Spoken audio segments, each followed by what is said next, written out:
ఇక అమరావతిలో కేంద్ర ఆర్థిక మంత్రి అరుణ్ జైట్లీ మాట్లాడుతున్నారు. ఇప్పుడు లైవ్ చూద్దాం. అలాగే అతి తక్కువ కాలంలో ఇంతటి మంచి రాజధాని నిర్మాణానికి ప్లాన్లను రూపొందించినటువంటి ముఖ్యమంత్రి చంద్రబాబు నాయుడు గారిని మనస్ఫూర్తిగా అభినందిస్తున్నాను. At a stage when the state was being divided, there are many of my friends present here who fought a battle for the rights of the people of this region. They are present both in this audience and also on the stage. రాష్ట్ర విభజన జరిగినప్పుడు ఆనాడు రాష్ట్ర విభజనకు వ్యతిరేకంగా పోరాడిన మిత్రులు వేదిక మీద కొంతమంది ఉన్నారు, వేదిక ముందు కూడా ఉన్నారు.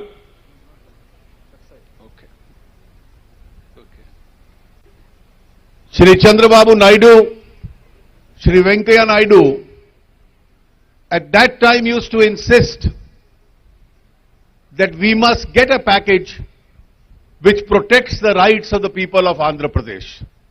At the same time, two of my friends here, Y.S. Chowdhury and C.M. Ramesh,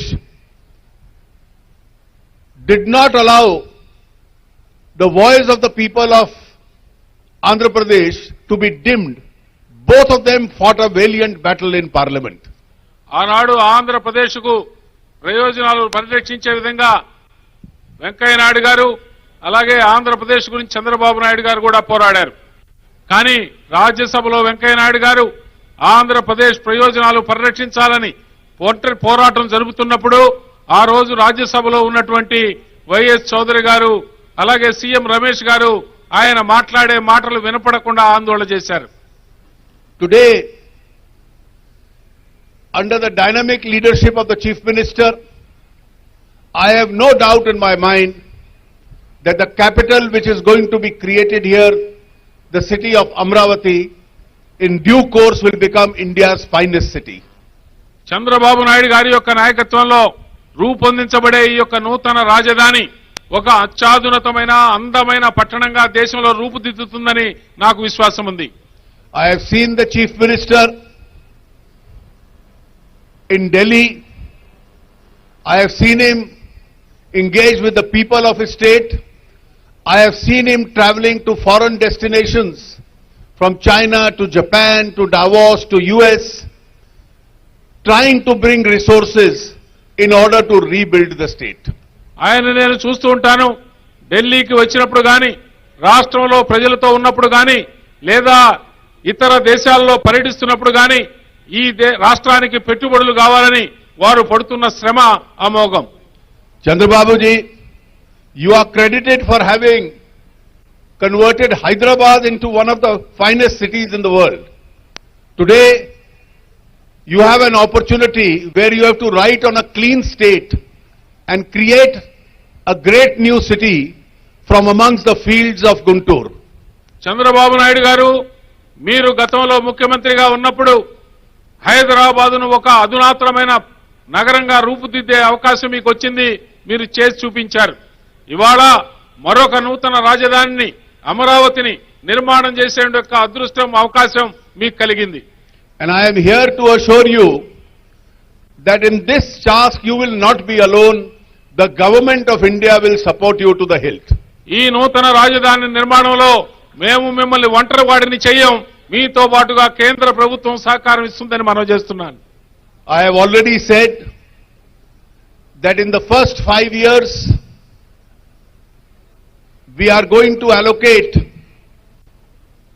for the state's devolution of funds an amount of 2,03,000 crores, which is more than 3 times what was allocated during the Congress government in the last 5 years.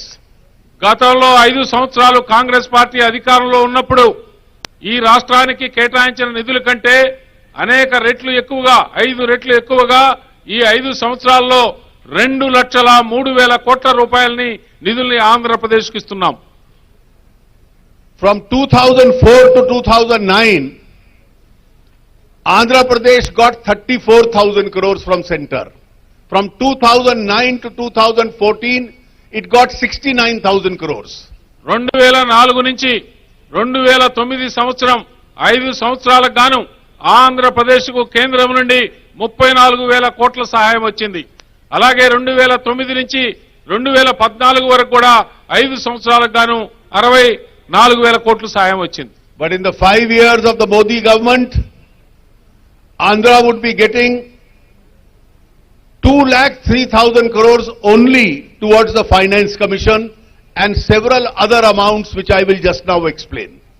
14వ ఆర్థిక సంఘం సిఫార్సుల మేరకు నరేంద్ర మోడీ గారి నాయకత్వంలో ఉన్న ప్రభుత్వం ఈ 5 సంవత్సరాల్లో ఆంధ్రప్రదేశ్కు 2,03,000 కోట్ల రూపాయల నిధుల్ని ఇస్తుంది. We fought in Parliament at the time of the debate of the Andhra Pradesh Reorganization Act, and therefore every covenant or term of that act is now being implemented in full.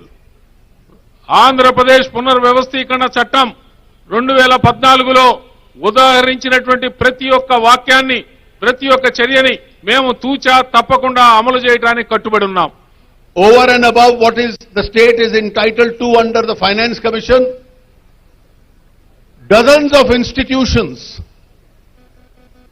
which were denied to this region in the past, already steps have been taken to start each one of those institutions. 58 సంవత్సరాల సమైక్య రాష్ట్రంలో ఈ 13 జిల్లాల యొక్క ఆంధ్రప్రదేశ్కు రానటువంటి అనేకమైన జాతీయ స్థాయి ప్రతిష్టాత్మక విద్యా సంస్థలు, మరికొన్ని సంస్థల్ని ఆంధ్రప్రదేశ్ పునర్వ్యవస్థీకరణ చట్టంలో లేని వాటిని కూడా మంజూరు చేయడం జరుగుతుంది.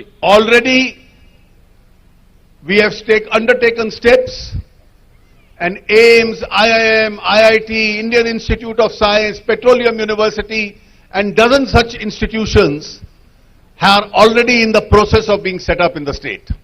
ఎయిమ్స్, ఐఐటి, ఐఐఎం లాంటి అనేకమైన డజన్ల కొద్ది సంస్థల్ని ఆంధ్రప్రదేశ్కు మంజూరు చేయడం జరుగుతుంది. National highways, expansion of the SAIL projects, expansion of ONGC, setting up of ports, setting up of new airports, all that has been promised, each item is going to be executed. రాష్ట్రంలో జాతీయ రహదారుల యొక్క విస్తరణ కార్యక్రమం, SAIL, ONGC లాంటి విస్తరణ కార్యక్రమాలు, petroleum రంగంలో పరిశ్రమలు, అలాగే అనేకమైన యొక్క పరిశ్రమలు ఆంధ్రప్రదేశ్కి మంజూరు చేయడానికి కేంద్ర ప్రభుత్వం ప్రయత్నం చేస్తుంది. Once the land acquisition is completed, Vijayawada also will see a glorious new airport of world standards.